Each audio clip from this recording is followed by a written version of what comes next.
My boyfriend dressed me in sapphire silk and told me to be silent.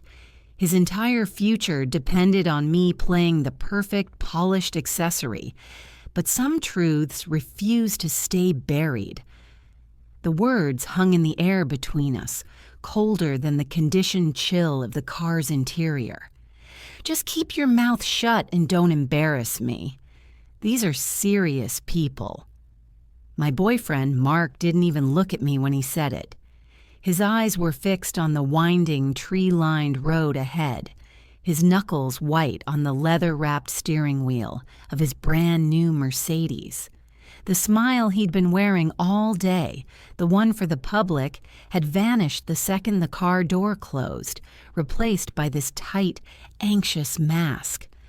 I smoothed down the silk of the dress he'd bought for me, a deep sapphire blue that he said made my eyes look expensive. The price tag had made my stomach churn, but he'd insisted. It was all part of the costume, part of the role I was meant to play tonight. The beautiful, demure, and most importantly, silent partner. I felt less like his girlfriend and more like a carefully selected accessory, one he was worried might have a hidden flaw. "I won't," I murmured, my voice barely a whisper. I looked at my reflection in the polished black window. The woman staring back at me looked elegant, poised. She didn't look like someone who grew up in a 2-bedroom apartment above a laundromat, someone whose proudest achievement before Mark was paying off her student loans by working 2 jobs. Mark had polished me, sanded down my rough edges, taught me which fork to use and which designers to name drop. But he was terrified that underneath the shine, the cheap particle board would show through. The car crunched to a halt on the gravel of a driveway that seemed longer than the street I grew up on. Before us loomed not a house, but an estate.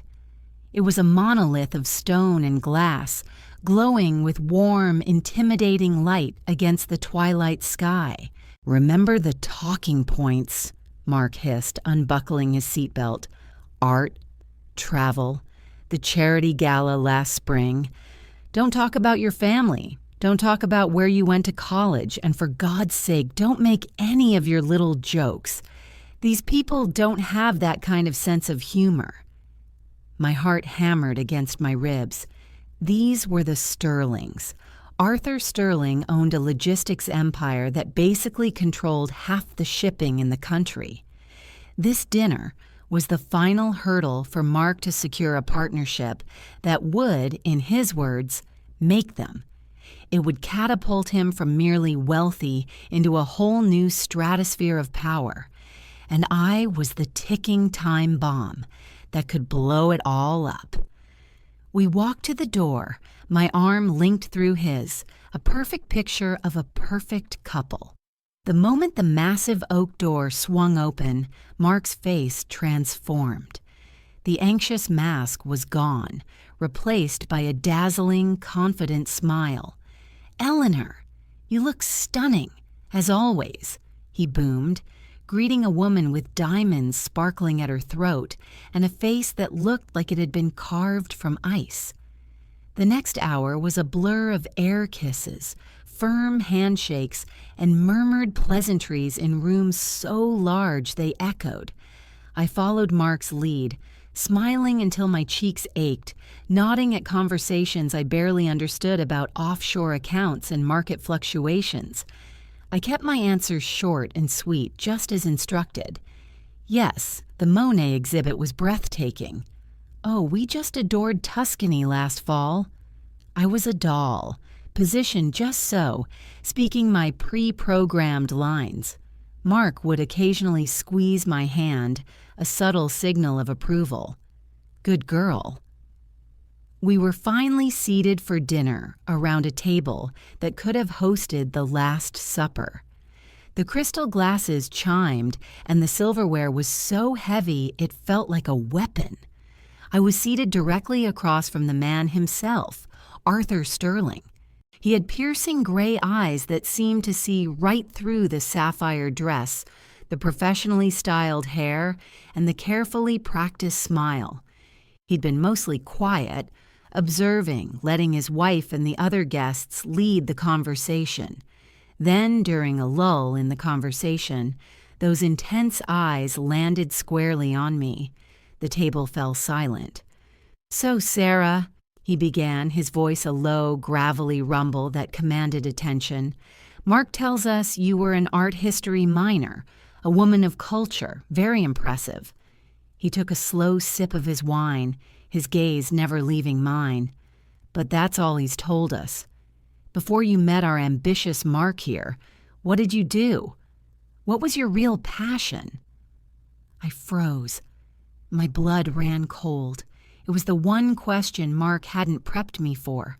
My mind raced through the approved topics: art, travel, charity. None of them fit. I could feel Mark's laser glare from across the table. His foot tapped mine urgently, a frantic, silent command.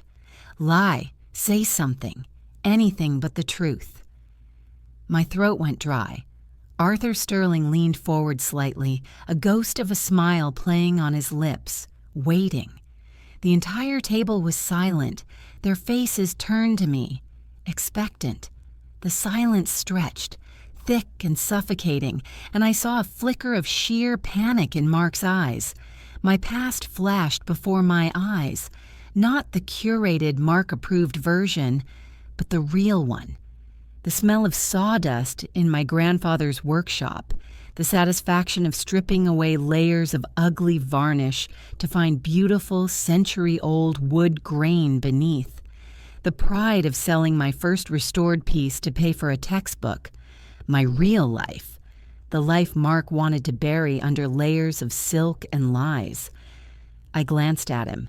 His jaw was clenched so tight a muscle pulsed in his cheek. His eyes weren't just panicked anymore, they were pleading, commanding me to follow the script, and in that moment something inside me snapped. It was the quiet, definitive click of a lock breaking. I was done being his doll. I took a small sip of water, my hand surprisingly steady, and looked directly at Arthur Sterling.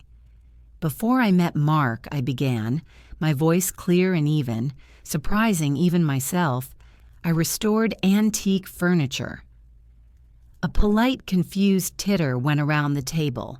Eleanor Sterling's perfectly arched eyebrow rose a fraction of an inch. "I had a small business I ran out of a rented garage space. I'd find old, discarded pieces dressers with broken legs, chairs that had been left out in the rain, and I'd bring them back to life. That was my passion. Taking something broken and forgotten and making it whole and beautiful again."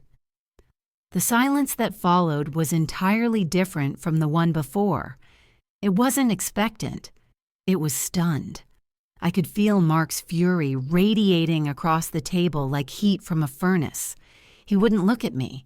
He was staring at his plate as if he could will it to swallow him whole. I had just taken his multi-million-dollar partnership, lit it on fire, and tossed it into the center of the dinner table. Then, the strangest thing happened. Arthur Sterling let out a short, sharp laugh. It wasn't a mocking laugh. It was one of genuine surprise, maybe even delight. "Well, I'll be damned," he said, setting his wine glass down with a soft thud. "Furniture restoration. My father was a carpenter, built his first house with his own 2 hands. He leaned forward, his gray eyes sparkling with a new kind of light. "Tell me, Sarah, what's the most challenging piece you ever worked on?" And just like that, the ice was broken. For the next 20 minutes, I wasn't Mark's silent partner. I was Sarah. I told him about a Victorian roll-top desk that had been ravaged by termites, how I had to graft new pieces of oak into the frame, matching the grain so perfectly it was seamless. I talked about the chemical burns from paint strippers and the simple, profound joy of applying the final coat of wax. He listened, truly listened, asking intelligent questions and sharing stories of his father's workshop. For the first time all night, I wasn't performing. I was just talking. The rest of the guests following Sterling's lead seemed to relax. The conversation became more genuine, more human. Mark, however, remained a silent, simmering volcano. He didn't say a word for the rest of the meal, offering only tight, forced smiles when spoken to directly. He refused to meet my eye, even when I glanced his way. The approval he'd been signaling earlier had been replaced by a cold, hard wall of contempt. The ride home was a tomb. The luxurious car felt like a cage, the silence pressing in on me from all sides. Mark drove with a rigid precision, his hands strangling the steering wheel. The lights of the city blurred past the window, a world away from the suffocating tension inside the Mercedes. I wanted to say something, to explain, to defend myself, but I knew it was pointless.